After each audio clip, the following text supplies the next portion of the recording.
Welcome to the Real News Network. I'm Paul Jay in Washington. For those of you who have followed our Baltimore coverage, you know we've been covering the story of the proposed new youth jail, almost $100 million to house youth charged as adults. It's been a big debate in Baltimore, and a lot of people in the community have been protesting and organizing against it, submitting policy papers as proposed alternatives. Now joining us to talk about where that's at, because it seems the prison is moving ahead, at least if the governor has his way. Joining us to talk about this is Terry Hickey. He's the executive director of Community Law in Action, Inc., a nonprofit organization he founded in 1998. Also joining us is Monique Dixon. She's the deputy director of OSI Baltimore, and she's the director of its Criminal and Justice Program. Thanks for joining us. Thanks for having us.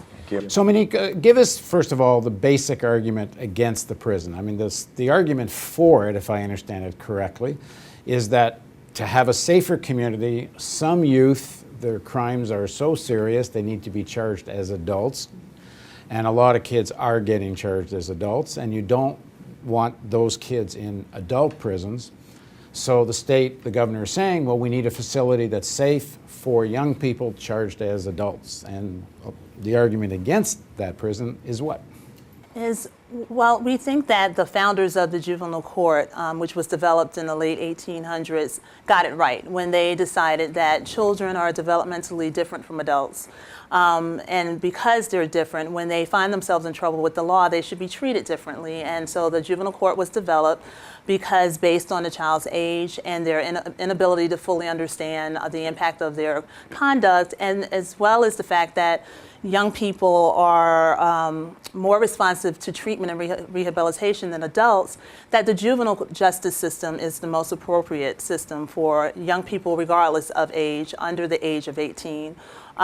Should be dealt with when they find themselves in trouble. So we believe that no child should be automatically charged as an adult, as is the case here in Maryland and in states all across the country. That instead, all young people should be treated as young people in the juvenile justice system, and therefore when you get to the jail, if there's no need for a new jail, because we believe that the juvenile justice system can accommodate these young people. Once there is a change in the law, eliminated the automatic prosecution of youth as adults, and even before a change in the law, the courts, judges can order young people to be held in juvenile facilities, even if they're charged as adults pending trial. So we just really believe that young people do not belong in the adult system.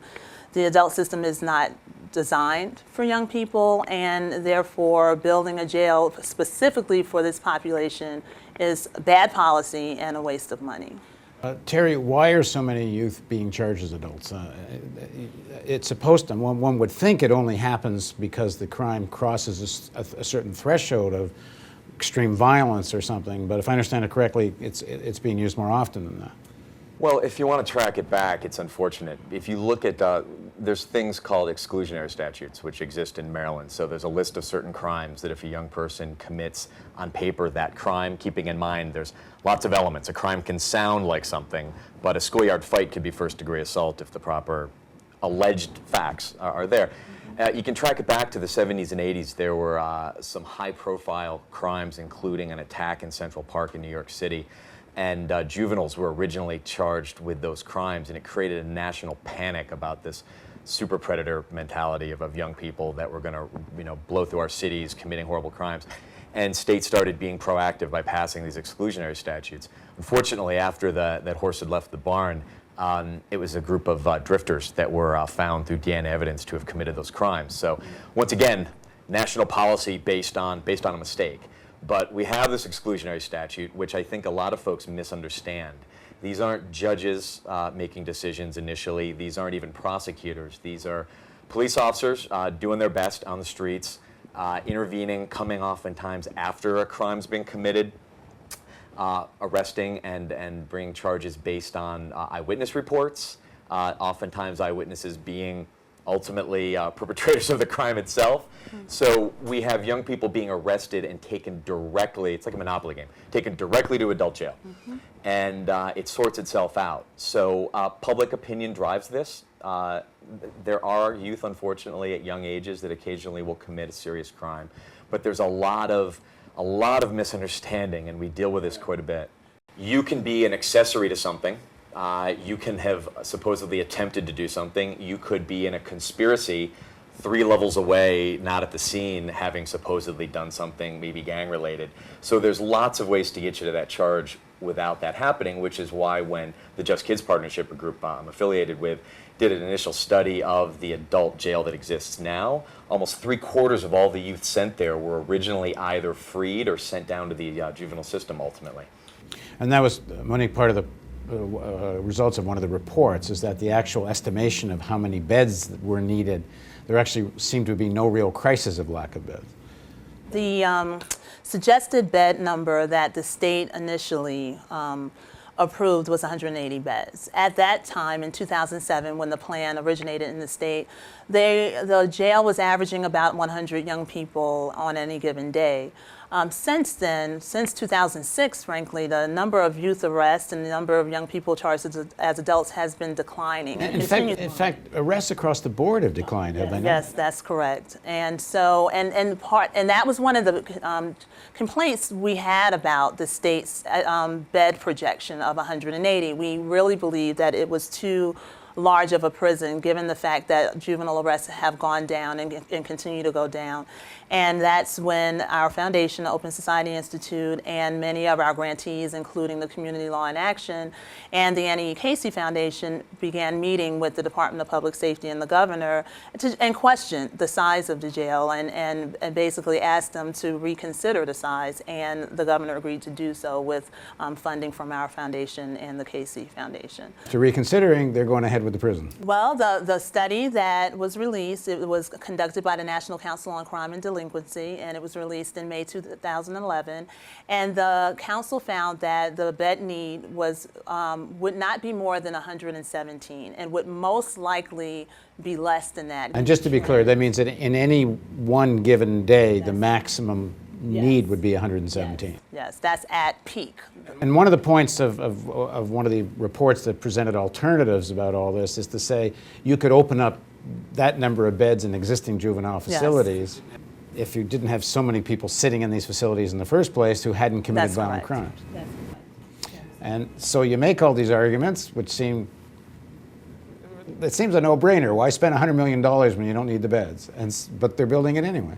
The plan is that so far they're going ahead with the prison, but we're hoping that our policymakers will continue to hear us. Continue? Well, they'll listen this time, and not just hear. We're still going to make the same arguments with the hope that they will pay attention to the fact that many of our young people do not need another jail. We believe that Baltimore residents believe that there's no need for another jail. We've been involved in community meetings that were organized by young people who are involved with the Community Law in Action. Many of them themselves were held at the Baltimore City Detention Center, the adult jail that we're talking about, and got a sense from the residents that they believe that no jail is needed, that our young people need schools, recreational centers, that the juvenile justice system is a more appropriate system. And mind you, the juvenile justice system is not perfect, and so we're not living in a cloud thinking that the juvenile justice system is perfect. We know it is not, but we do believe that is best equipped to deal with some of the treatment and rehabilitative needs of young people who are involved in crimes. So, Terry, the popular wisdom on all of this is the community's not safe, put the bad cases away, get them off the streets, end of story. The evidence and the reports that have been furnished to the legislators in Annapolis show, number one, you don't need this many beds if you need any beds at all. Crime's actually going down. And the evidence is more jails doesn't give you a safer community. So what do the politicians tell you when they see all this? Well, and that's where I think, even though as you said, the jail's technically still on track, at least for a smaller facility, that's where I think we're making inroads, because there is not actually a reliable shred of data out there that shows that putting a juvenile in an adult facility and ultimately adult prison does anything for public safety. As a matter of fact, every report that we've been able to find shows that youth that go into the adult system come out earlier than other offenders and commit worse, more serious, and more crimes down the road. People have to start seeing this as a pipeline, and that's what I think our legislators are beginning to see. Putting youth in adult facilities really is a reflection of the lack of confidence in our juvenile system. The juvenile system was established to handle the most violent juvenile offenders because of the things we've already talked about. DJS said themselves at the same hearings that we testified, their only objection to moving all of these young people into their system is a lack of space and a lack of resources. That's it. So, and they also separately acknowledge there's a lot of young people that are in detention facilities that shouldn't be there, juveniles. This jail, this proposed new jail, is a holding facility, is that right? So once they're convicted, it's not like they're going to be in a separate youth jail, they're going to be in an adult jail. Yeah, this isn't a separate system. It's a way station on the way to the adult prison system, where they're going to be in general population with folks that we picture being in those places. The juvenile system was meant to deal with it, so it's not a separate system. The department will tout the services that they're going to put into this jail, but here's the thing.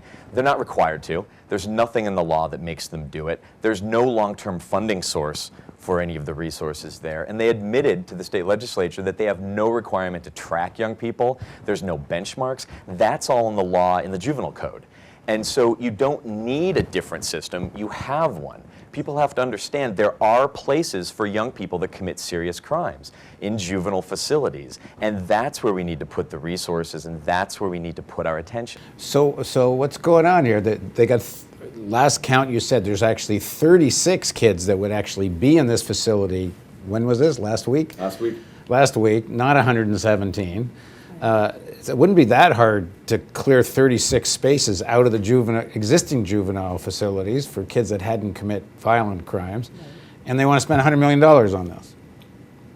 Exactly. All right, I'm missing something here. You're not missing a thing. That's absolutely right. And, and it really just makes you scratch your head because many of the young people, even the 36 who are sitting there now, will ultimately end up in the juvenile system. The National Council on Crime and Delinquency said 2/3 of the young people who are charged as adult are either released on bail while they're waiting for their trial, their case is dismissed, or they are sent to the juvenile system. So the $100 million is going to be spent on a place where 2/3 of the kids actually do wind up back in the juvenile or in the community. Or out. Yes. So you're actually talking about 1/3, $100 million for 1/3 of the kids that probably could have wound up in the juvenile system anyway. Yes. All right. Governor, if you're watching this, please get in touch because I'm missing something and maybe you can fill it in for me so we can understand why you're doing this. Thanks for joining us. Thank you. And thank you for joining us on the Real News Network.